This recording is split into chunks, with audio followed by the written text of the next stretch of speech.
Hello, everyone, and welcome back to Soren Review. And today we're going to be reviewing the 2022 NASCAR Watkins Glen race. What an exciting race! Really, I thought it was a exhilarating race for what it was. We had rain, we had wrecks, we had a lot of solid racing. Sometimes when we come to Watkins Glen, the races can be a little anticlimactic. I look back towards like 2019, for example, but this race is really solid. And for how I guess tame some of the road courses have been this year, like Sonoma and Road America, this race was really solid. I think we're starting to see how these drivers. Um, I guess we're starting to learn how these drivers can push the limits with these road courses and how they're able to pass a lot easier. Um, and this race was really just solid. I really enjoyed it, and it was pretty exciting. Kyle Larson grabs his second win of the season. It's his 18th Cup Series victory in a 2 hour delayed race. We did not start this race on time due to rain. Now you're thinking, rain, isn't it a road course? It was more the lightning than anything. And then the race was postponed even longer because NASCAR didn't want to race in such heavy rain. It was a wet track when we started. All the drivers started on wet tires, but by the midway through stage one, cars started pitting for slicks, and we actually did kind of see a change in certain pit strategy, which really altered the entire day. Some guys wanted to pit just two times, others three, and I would say that really changed some of these drivers' pitch strategies throughout the day. First off, let's show the results now. Kyle Larson grabs his first win of the season. He was pretty fast all day, but he only led 5 of the 90 laps. The most laps led by Chase Elliott, who arguably was the fastest car of the day. This race is really crazy. I'll try to recap it as quickly as possible, even though we only had 5 cautions. Chase Elliott started on pole, but he was quickly bested by Michael McDowell, who was really fast on the wet tires. Reddick also challenged for the lead, but it was McDowell who led. Um, However, with some pit strategy and stuff, Chase Briscoe ended up winning the stage. He was really not a factor for the rest of the day. In fact, Chase Briscoe finishes 25th. So, other than that stage one, not a very eventful day for Briscoe. We restarted and actually, in the first stage, we had a couple of spins. AJ Allmendinger spun, Corey LaJoy, Harrison Burton. A couple cars missed the chicane. Um, so, your average stage one, of course, it went from wet to dry conditions. We never saw rain for the rest of the day. Stage two restarted. Todd Gillen was able to work his way up through the front of the field and he was the leader for a couple laps before he had a mechanical issue, which ultimately ended his day. Tough break for Todd Gillen, who he was pretty fast, putting down some of the fastest laps, but a mechanical issue ended his day. He ended up finishing uh, 38th out of 39. 39th was Kyle Tilley, who also had a mechanical issue as well.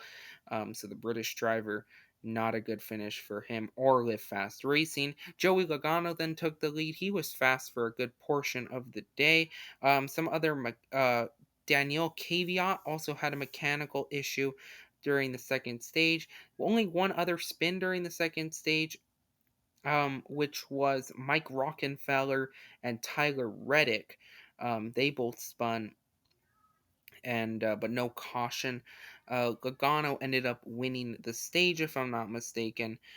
Uh, we restarted, and it was really three major cars up front. Chase Elliott, Michael McDowell, and Kyle Larson were all up front. But some cars were on slightly different pit strategies, pitting later, pitting earlier. However, kind of early after stage three started, Ross Chastain in the bus stop spun Austin Dillon. Yes, Ross Chastain spun another driver, but he spun Austin Dillon, and Loris Hezemans, who was trying to avoid Dillon, churned right into Kimi Raikkonen. Of course, Raikkonen in this race with Project 91 and Trackhouse Racing. He churned right into Raikkonen, who slammed the outside tire barriers on the entry to the carousel, ended Kimi's day, who was learning throughout the field, had a was on a slightly different pitch strategy, but he was in the top 20 for a good portion. Actually, I think he was in the top 10 at one point, but a tough end for Kimi Räikkönen's debut. Hopefully, we'll see him back. He says nothing's lined up. I wouldn't be surprised if in the next couple years we do see him make one or two more starts. Um, but we did get a caution for that.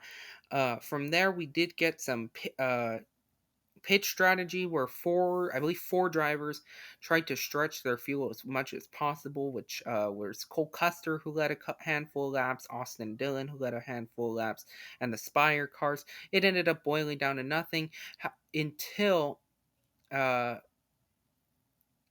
Kyle Larson gained on Chase Elliott. But Chase Elliott looked to have the race in the bag until about 10 to go when Joey Hand, who was running inside the top 20, spun in turn one, wheel hopped it, and ended a promising day for Rick Ware Racing prematurely. So tough break for Joey Hand. We got a restart, and Chase Elliott kept the lead, but with about 4 to go, Loris Hezemans spun out in turn six, got himself stuck in the dirt trap. And so we had another restart. This is kind of when the controversial, I guess, move kind of happens. I don't feel it's really controversial, but in turn one, Larson locked up the tires and got into Chase Elliott, and he was able to take the lead, and Elliott fell to fourth ultimately. Ending Chase Elliott's chances at winning. AJ Allmendinger, who was in second, didn't in the exact same situation as the Xfinity race to Kyle Larson, just didn't have enough for him. And it was ultimately Kyle Larson who won. He swept the weekend and grabbed his 18th career win. Some people are blaming Larson for a dirty move. I don't think so. I think it was a fair play by Larson. Obviously, it was not intentional. He just locked up the brakes. I will say, though, that is the second time Larson has locked the brakes up in turn one and taken out one of his competitors. If you recall last year, he did the same thing to Christopher Bow.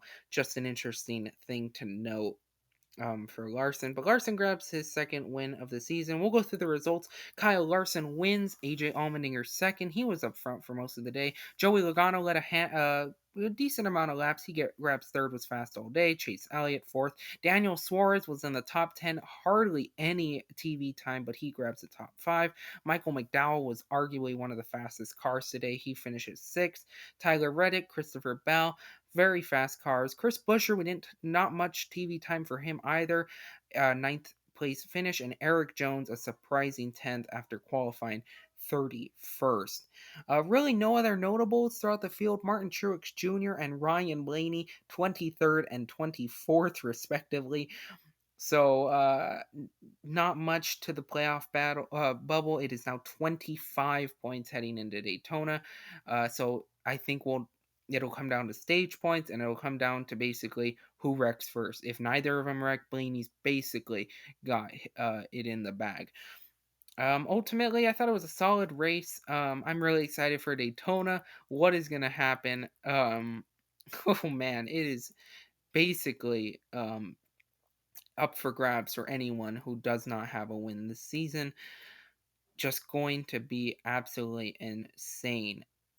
That's going to do it for this video, though. Remember, you can use code SOREN72 at checkout at Circle B Diecast to get $5 off shipping on all orders $30 or more.